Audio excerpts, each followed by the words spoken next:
You are listening to Padeepz.com. அதில் first தியரியை நம்ம பார்க்க போகிறது Lamarckism. Jean Baptiste de Lamarck அப்படிங்கிறவர் என்ன பண்ணார், இவர் 1744 1829 வரைக்கும் இருந்திருக்காரு.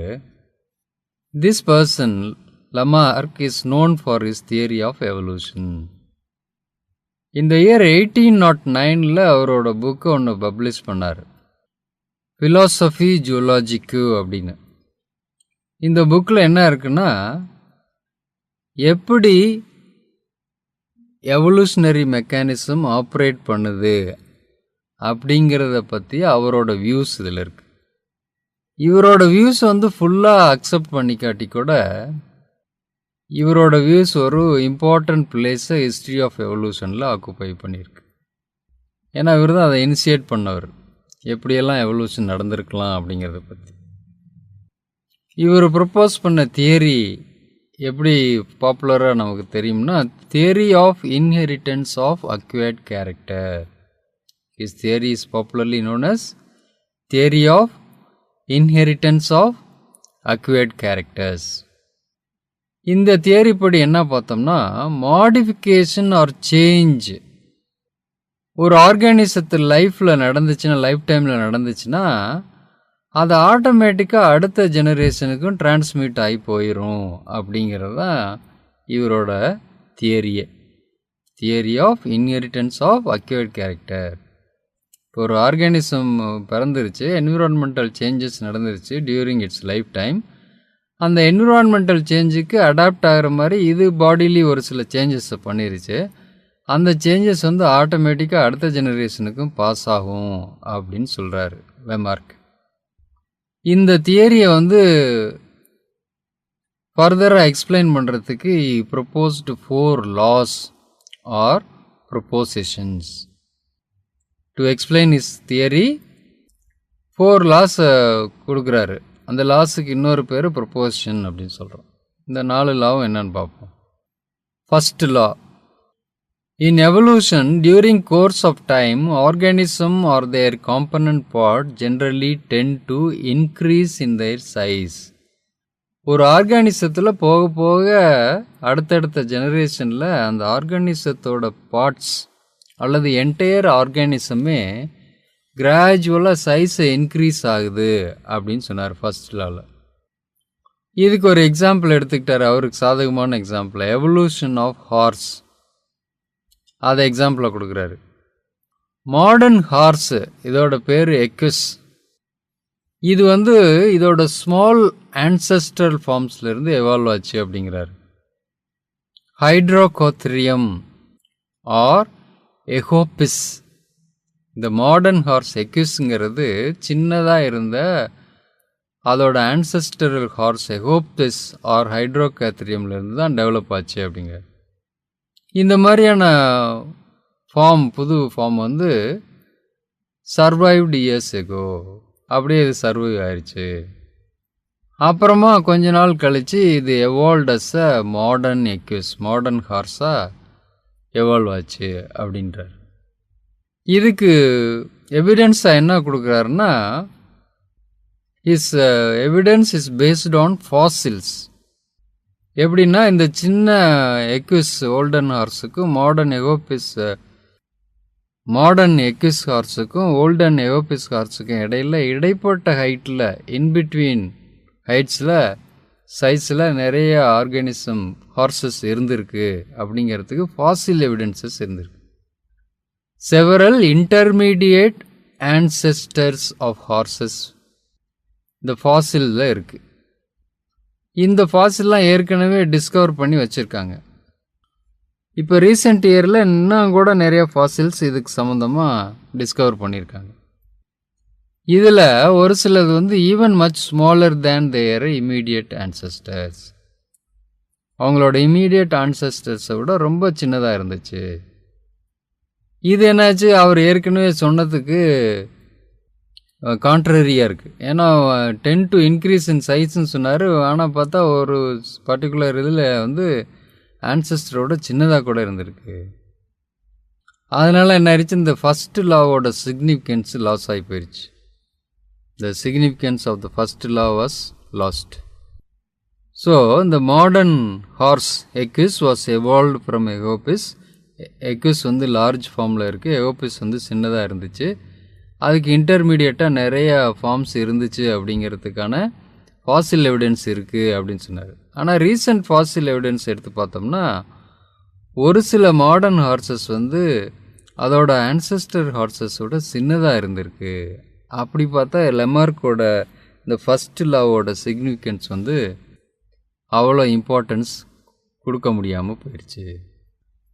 அடுத்து அவரோட செகண்ட் லாவை பார்த்தோம்னா செகண்ட் லா ஆர் ப்ரொபோஷன் எப்படி இருக்குன்னா, if an organism is in need of an organ sooner or later it will arise.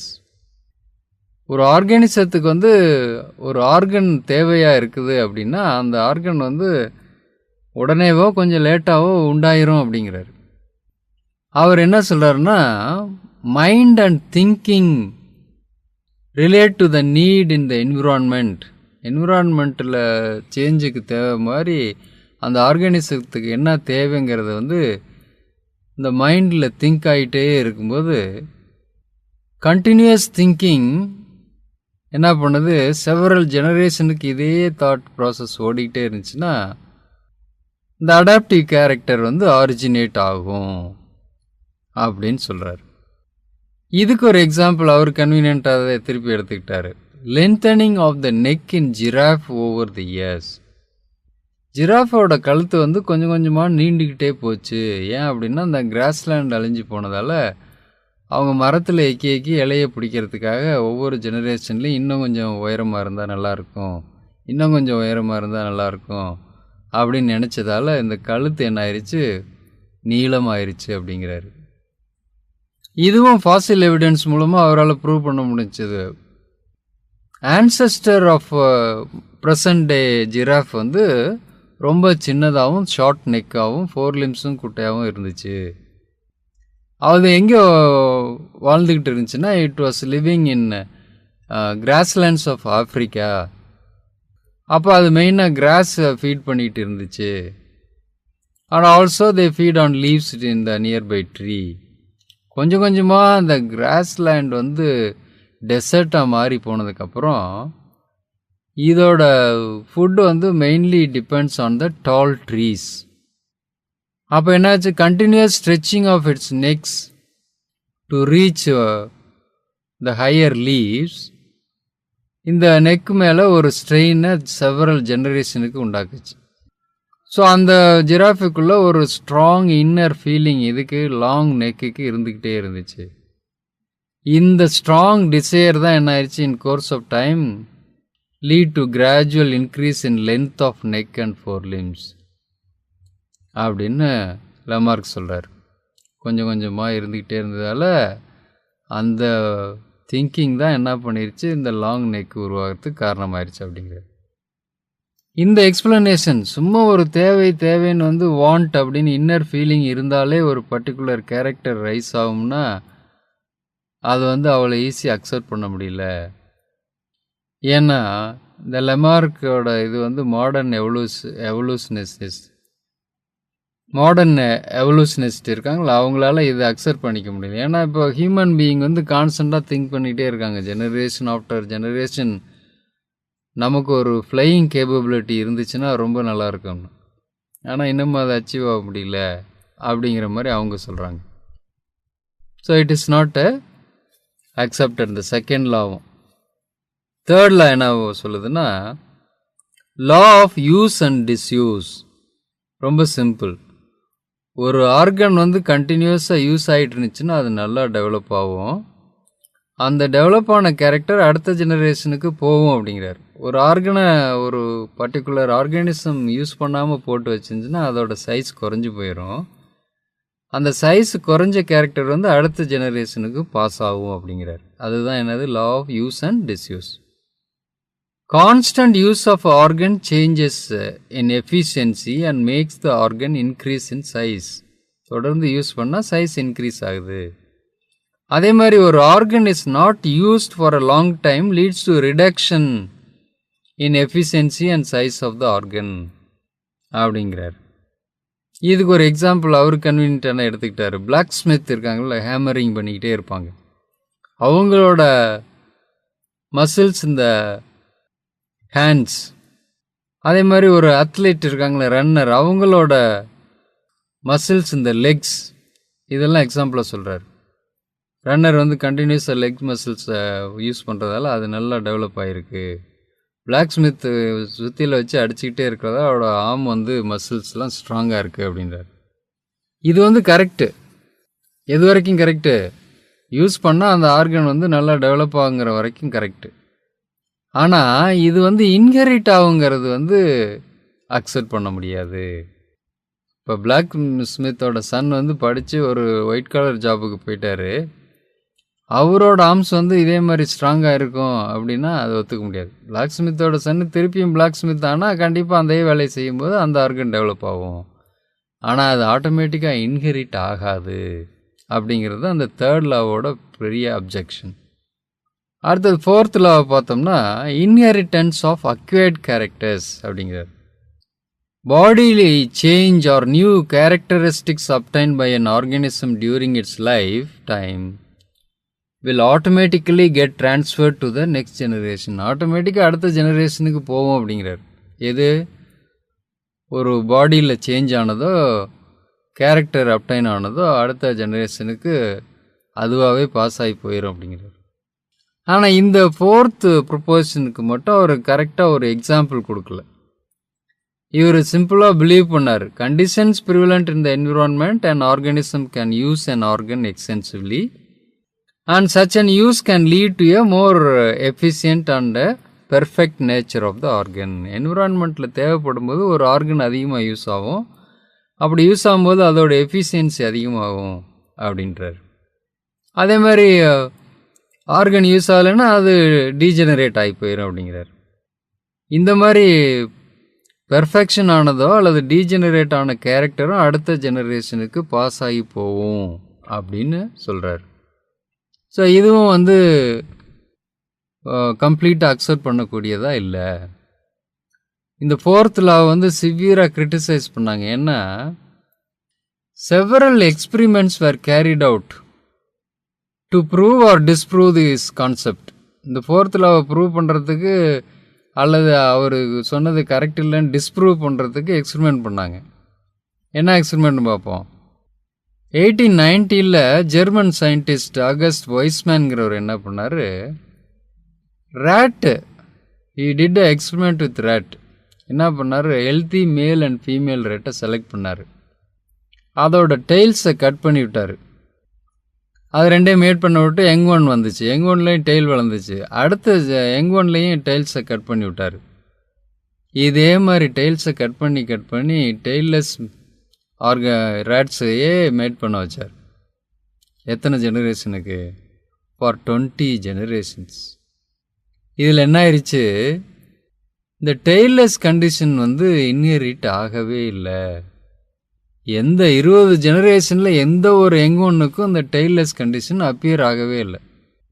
அதனால தான் இந்த theory, the any change that occur to the body will not have influence over the reproductive cell germ plasm.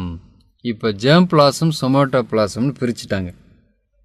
Bodily changes வந்து inherit ஆகாது, reproductive செல்ஸில் நடக்கிற changes தான் inherit ஆகும் அப்படின்னாரு. ஸோ வைஸ்மேன் தான் ஃபஸ்ட் டைமாக segregated germ plasm from somatoplasm. somatoplasmனா பாடி செல்ஸ். அதில் எந்த ஒரு சேஞ்ச் நடந்தாலும் அந்த ஜெனரேஷனோட அது போயிடும், அடுத்த ஜெனரேஷனுக்கு டிரான்ஸ்மிட் ஆகாது. ரீப்ரொடக்டிவ் செல்ஸில் ஏதாவது ஜெர்ம் பிளாசம் செல்ஸில் ஏதாவது சேஞ்சஸ் நடந்ததுன்னா அது இன்ஹெரிட் ஆகி போகும் அப்படின்னு ஜெர்ம் பிளாசம் சொமேட்டோபிளாசம்னு வைஸ்மேன் ஃபர்ஸ்ட் டைம் பிரித்தார்.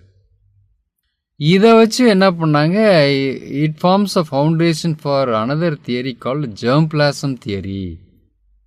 இது என்ன சொல்லுதுன்னா, a change to the somatoplasm will not have an influence over the germ plasm. பாடி செல்ஸில் நடக்கிற சேஞ்ச் வந்து ஜெர்ம் பிளாசத்தை எந்த வகையிலையும் இன்ஃப்ளூயன்ஸ் பண்ணாது அப்படின்னு சொன்னாங்க. ஸோ இந்த 4 லாவையும் லெமார்க் வந்து ப்ரப்போஸ் பண்ணார். எதுவுமே கம்ப்ளீட்டாக அக்செப்ட் பண்ணக்கூடியதாக இல்லை.